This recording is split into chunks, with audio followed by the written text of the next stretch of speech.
खानावळ या चॅनलमध्ये आपल्या सर्वांचं स्वागत।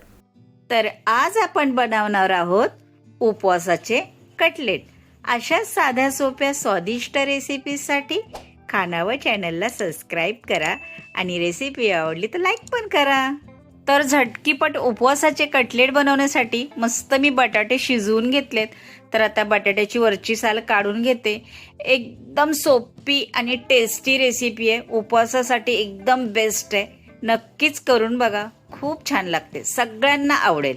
आता छानपैकी माझे बटाट्याचे सालही काढून झालेत, आता बाजूला ठेवते। आणि कटलेटमध्ये घालण्यासाठी 2 ते 3 चमचे साबुदाणा घेऊ। साबुदाण्याला आपल्याला मस्त असं वाटून घ्यायचंय। तर छानपैकी साबुदाणा आता आपण वाटून घेऊ। आता पाहूया, बघा मस्त दिसतोय साबुदाणा, छान वाटला गेलाय। तर साबुदाण्याने ना एक मस्त क्रिस्पी होतात कटलेट, तर मस्त बारीकही झालाय। आता साबुदाणाही आपण बाजूला ठेवूया आणि आवडीप्रमाणे हिरवी मिरची घेऊ।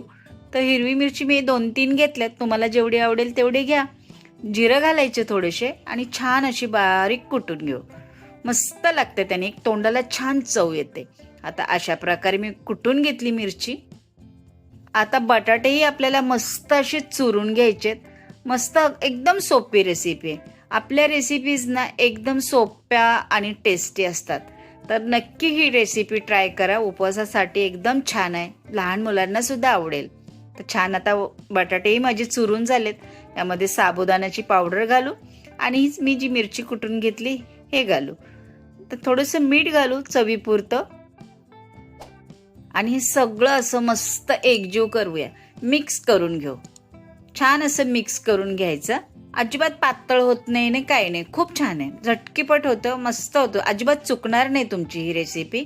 बघा छान गोळा झालाय, मस्त गोळा झालाय, असाच झाला पाहिजे। आता यातून थोडासा गोळा घ्यायचा, आवडेल तशा शेप देऊ शकतो, चपटा करा, लंबगोळा करा, कसंही आपल्याला वाटेल तसं आपण शेप देऊन हे कटलेट करू शकतो। तर बघा मी असा केलाय, तुम्हालाही आवडला तर असाच करा, मस्तच दिसतोय। तर खूप इझी आणि टेस्टी अशी तोंडाला छान चव येणारी ही रेसिपी आहे।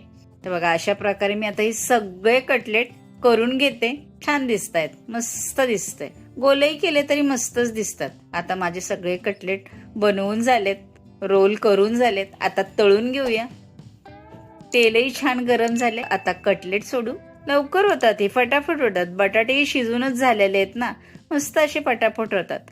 अर्धा 1 मिनिटाने पलटून घेऊ, लो टू मीडियम गॅसवरच करायचं, म्हणजे मस्त फ्राय होतात, ते छान तळल्या जातात, कुरकुरीत होतात। आपण जो साबुदाणा घातला ना त्याच्यामुळे कुरकुरीत आणि टेस्टी होतात, छान लागतात। नक्की करून बघा आणि मला सांगा, मग तोंडाला छान चवच येईल, बघा मस्त लागतात। असे आलटून पलटून मस्त असे तळून घ्यायचे, कलर चेंज होईपर्यंत। सुंदर दिसत आहेत की नाही, बघा ह्याचा कलरही चेंज झालाय, वेगळे दिसायला लागलेत ना सुंदर, आणि त्याचं वरचं कवर असं कडक होतं, मस्त कुरकुरीत होतं। हे बघा किती छान, मस्त दाखवते तुम्हाला, किती मस्त दिसतंय, छान दिसतायत ना।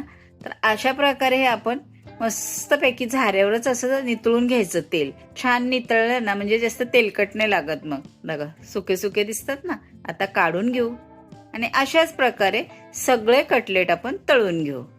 अगदी सोपं आहे, एकदम सोपं, झटकीपट होतंय। आलटून पलटून छान असं तळून घेतलं की मस्त खरपूस लागतात। बघा ह्याचाही कलर छान झालाय, मस्त दिसतायत। आणि आता आपले सगळे कटलेट छानपैकी तळून झालेत, मस्त दिसतायत आणि कुरकुरीत होतात। तर आता ही अशी आपली झटकीपट उपवासाचे कटलेट चमचमीत आणि झणझणीत झालेले आहेत आणि खाण्यासाठी तयार आहेत। तर कशी वाटली ही आजची रेसिपी मला कमेंटमध्ये नक्की सांगा। आजचा व्हिडिओ बघितल्याबद्दल धन्यवाद, पुन्हा भेटूया पुढच्या व्हिडिओमध्ये।